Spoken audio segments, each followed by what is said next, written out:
বাঁকুড়ার মাচানতলায় বিশ্ব হিন্দু পরিষদ ও বজরং দলের বিক্ষোভ। পেহেলগাঁওতে ইসলামিক জঙ্গি হামলার বিরুদ্ধে প্রতিবাদ জানিয়ে বাঁকুড়ার মাচানতলায় গতকাল সন্ধ্যায় বিক্ষোভে ফেটে পড়ে বিশ্ব হিন্দু পরিষদ ও বজরং দলের সদস্যরা। পেহেলগাঁওতে নিরপরাধ তীর্থযাত্রীদের ওপর জঙ্গি হামলার তীব্র নিন্দা জানিয়ে তারা বলেন, এর পেছনে রয়েছে ইসলামিক আতঙ্কবাদ ও পাকিস্তানের ষড়যন্ত্র।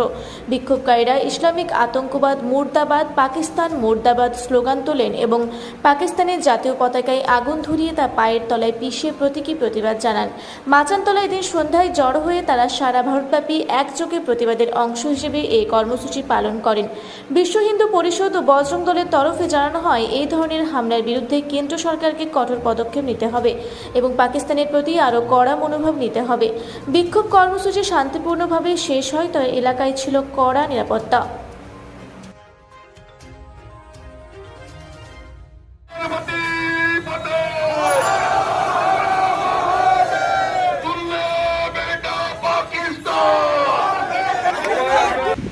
বাঁকুড়া থেকে মানিক কর্মকারের রিপোর্ট, রূপসী বাংলা মিডিয়া।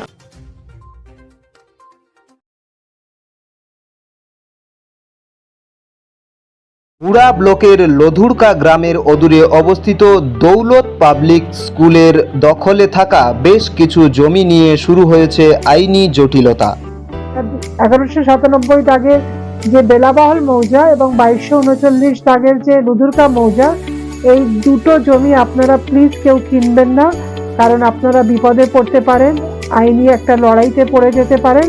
জমিটা একদম ডিসপিউটেড, ফলে একটু সাবধানে থাকবেন।